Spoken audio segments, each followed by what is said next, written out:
Hey guys, Dorky DIY Dad here. So with the temperature going down, I want to explain what this little cap is on my water shutoff valve and how it can help prevent frozen pipes from occurring. So stick around.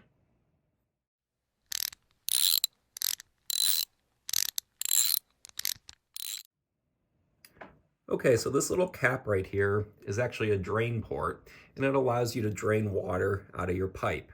So why would you want to do that?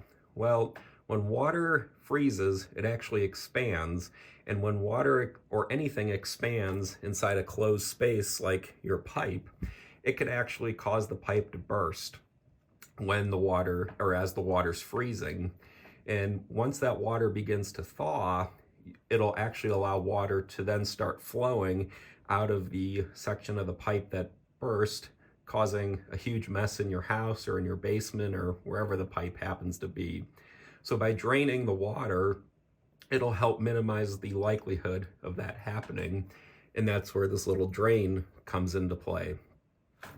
So this particular shutoff valve actually shuts off the water to the spigot in my garage. Normally my garage doesn't get below freezing, but when the weather or when the temperature outside gets into the single digits, most likely my garage will hit freezing. So that's why I'm doing this today. So first step you're gonna do here is one, make sure this valve is shut off, which it is, and we know it is because the handle is perpendicular to the pipe. The next thing I do is I go out to my garage and I just turn my spigot on. You'll see a few drops of water come out, but it's not going to be a steady flow. The reason I do that is it will help break the vacuum and allow water to drain, excuse me, out of this pipe and through this port. Second thing I want to do is make sure that this valve is installed correctly. So we'll come over here and I'll show you that in just a second. Okay, so you can actually see there's a little arrow on the bottom side of the valve. That arrow signifies which direction the water is flowing. Now that's important because you'll notice that the drain cap right here is to the one side of the valve. So if that drain cap happened to be on this side of the valve over here where the supply is coming in, you wouldn't actually be draining what's going out to the garage. You'd actually be trying to drain your entire house plumbing system. And if your main water valve is turned on, which I'm sure it is, you're never going to actually drain anything. You're just going to continuously fill a bucket. So you want to make sure that this cap is on the opposite side of where the water is coming into the valve. Now, if you're unsure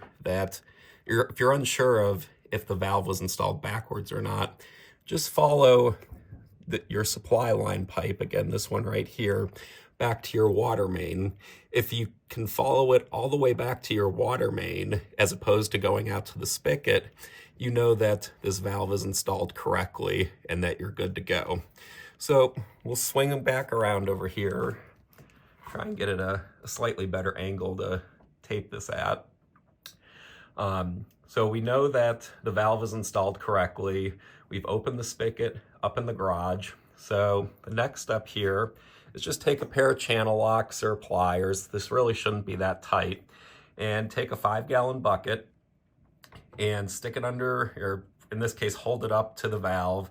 And then as you unscrew that cap, you'll see water coming out of a hole in the side of the cap. You can't actually see it how I'm holding the camera, but I'll show you a quick picture here. And as water comes out of that cap, just catch it in your 5-gallon bucket. And depending on how long the pipe is, it'll take maybe 30 seconds to a minute or so for the water to drain. In my case, this is only about 10 feet of pipe. It's roughly, I believe this is 1/2-inch pipe, but for this calculation I assume 5/8 of an inch pipe. And assuming 5/8 of an inch internal diameter and 10 feet long, that's a little over 20 ounces of water. So a 5-gallon bucket is more than sufficient. But I do like using a 5-gallon bucket in this case because you can catch the most amount of water in it and make the smallest mess in your basement. So once that water is completely drained, all you do is snug this cap back up and again, use a pair of channel locks, maybe give it a half a turn or so, and that should be all you need. Then the last thing I do is I actually keep the spigot open in the garage. The reason I do that is it just allows the system to breathe, for lack of a better term. So say there is still some water inside the pipe. If that water starts to expand, it'll just give that air that's in the pipe or water somewhere a place to go, and again, just minimizes the likelihood of the pipe bursting.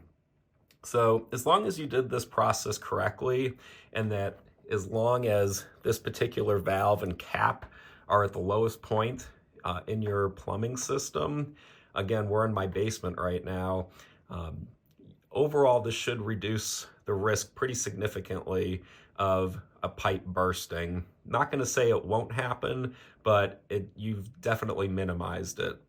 So as long as you did this right, you should be in good shape. So if you found this video helpful, please hit the like button and consider subscribing. Until next time, I'm the Dorky DIY Dad.